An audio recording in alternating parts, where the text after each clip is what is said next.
معراج کی بات کرنے کا تو اب وقت آیا ہے، اس لیے کہ معراج کا سارا واقعہ تو مسجد اقصیٰ کے گرد گھومتا ہے۔ سبحان الذی اسریٰ بعبدہ لیلا من المسجد الحرام الی المسجد الاقصیٰ۔ حضور نے معراج کی رات مسجد اقصیٰ میں نماز پڑھائی تھی، اور ایک بار پھر سے طیبہ سے فلسطین میں آ، راستہ دیکھتی ہے پھر مسجد اقصیٰ تیرا۔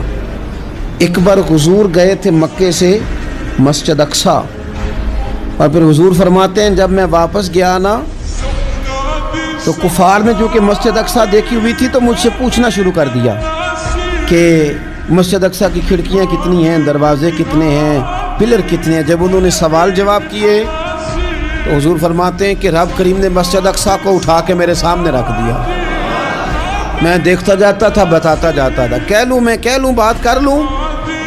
ایک دفعہ حضور مکے سے مسجد اقصیٰ آئے، اور ایک دفعہ مسجد اقصیٰ میرے نبی کی زیارت کے لیے مکے گئی، حضور کی زیارت کے لیے مکہ شریف گئی۔ اور میرے نبی تو صرف کسی چیز کی طرف ایک دفعہ دیکھ لیں تو وہ رحمت کے پھول کھلتے ہیں۔ مسجد اقصیٰ کی طرف منہ کر کے 17 مہینے میرے نبی نے نماز پڑھی ہے۔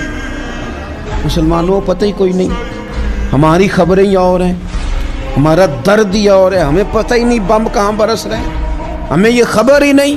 اور میں اس دور میں تقریریں کر رہا ہوں جہاں سوتوں کو جگانا نہیں پڑتا، جاگتوں کو جگانا پڑتا ہے۔ سیانے لوگوں کو سمجھانا ہمارے ذمہ لگ گیا، کیا کریں؟ اس قوم کو سکھانا پڑتا ہے جسے پتہ سارا ہے، لیکن جان بوجھ کے آنکھیں ہماری بند ہیں۔ یہ مولوی کو بات کرتا تو لوگ کہتے دیکھو مولوی گالی دیتا ہے، لیکن اگر قائد اعظم محمد علی جناح کہے کہ اسرائیل امریکہ کی ناجائز اولاد ہے تو پھر تو تمہیں ہضم کر لینا چاہیے نا، پھر تو لیبرل کو بھی ہضم ہونا چاہیے نا کہ قائد اعظم نے کہا ہے، اور اس ناجائز بچے کو تم نے اتنی طاقتیں دے دی کہ وہ مسلمانوں کے قبلہ اول میں نماز پڑھنے والوں کو بھی نہ بخشے۔ کہاں گئی تمہاری وہ انسانی حقوق کی بڑی بڑی تنظیمیں، کدھر گئی؟ اور میرا پاکستانی میڈیا سے بھی سوال ہے، چند دن پہلے سیالکوٹ میں ایک واقعہ ہوا، ناانصافی ہو گئی جی، ناانصافی ہو گئی جی ایک بی بی کے ساتھ۔ ہر بندے نے شور مچایا، بڑے بڑے طوفان اٹھتے ہیں، کیوں ہوا جی کیوں ہوا؟ مسجد اقصیٰ کی توہین ہو گئی تو پھر طوفان کیوں نہیں اٹھا؟ ٹاک شو کیوں نہیں ہوئے؟ بحثیں کیوں نہیں ہوئی؟ میں اس موم بتی مافیا کا کیا کروں؟ ان لبرل لوگوں کا کیا کروں؟ ان کے سپورٹروں ووٹروں کا کیا کروں؟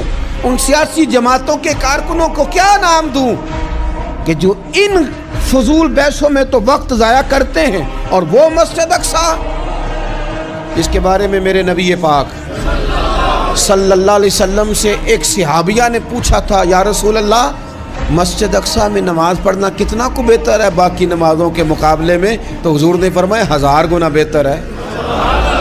بی بی عرض کرنے لگی سونیا میں جا تو نہیں سکتی، دل بڑا کرتا ہے۔ حضور نے فرمایا جا نہیں سکتی تو وہاں تیل ہی بھجوا دے، جس میں حاضری لگوانے کی حضور بات کریں جس مسجد میں۔